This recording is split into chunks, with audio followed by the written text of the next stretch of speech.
Dans cette vidéo, vous verrez comment installer des chambres d'infiltration à fond ouvert sur un lit de gravier. Ceci est une belle alternative au tuyau BNQ 3680-050. C'est aussi une belle alternative parce qu'au final, la facture ne sera pas plus élevée qu'avec des tuyaux conventionnels.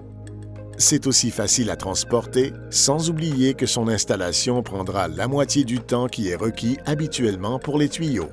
Alors, pour commencer, il vous faudra un niveau laser, un râteau, un ruban à mesurer, une perceuse avec emporte-pièce 100 mm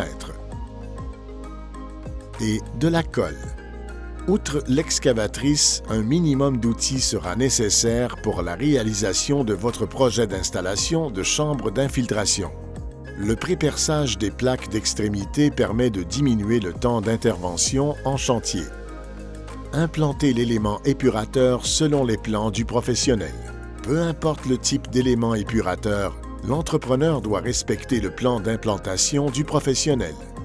L'entrepreneur doit excaver le sol afin de respecter l'élévation déterminée par le professionnel. Le fond de l'excavation doit être de niveau sur la totalité de la superficie du lit de gravier. Le niveau laser est un outil qui permet de vérifier précisément et rapidement les niveaux. Une fois le fond de l'excavation à la bonne élévation et au niveau, une couche de gravier ou de pierre concassée d'une épaisseur de 150 mm est étendue et nivelée. La grosseur du gravier ou de la pierre concassée doit être comprise entre 1,5 et 6 cm, tel qu'indiqué au règlement Q2 R22. La première chambre d'infiltration doit être localisée à 600 mm des limites déterminées par le lit de gravier. Ne pas tenir compte de la plaque d'extrémité pour la localisation des chambres d'infiltration. Alignez la première rangée de chambres d'infiltration afin de respecter la distance de 600 mm par rapport à la limite longitudinale du lit de gravier, tout en s'assurant qu'elle soit rectiligne. Notez qu'au Québec, la longueur maximum d'une rangée de chambres d'infiltration est de 6 mètres. Une fois la première rangée de chambres d'infiltration bien alignée, espacez la seconde rangée à 1200 mm de la base des chambres d'infiltration de la première rangée ou à 2110 mm centre à centre des chambres d'infiltration. Lorsque l'ensemble des chambres d'infiltration sont installées et bien espacées sur le lit de gravier ou de pierre concassée, un matériel anticontaminant perméable à l'eau et à l'air permettant la rétention des particules du sol, telle qu'une membrane géotextile, doit être installé sur le gravier apparent entre les chambres d'infiltration et aux extrémités de celle-ci.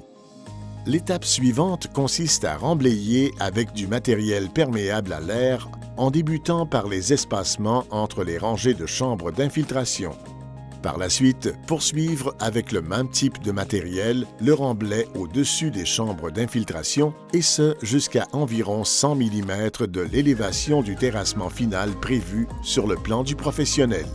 La dernière étape sera d'ajouter une couche de remblai final de 100 mm de terre arable et niveler celle-ci de façon que l'eau de ruissellement s'égoutte de chaque côté de l'élément épurateur et ensemencer le remblai le plus rapidement possible.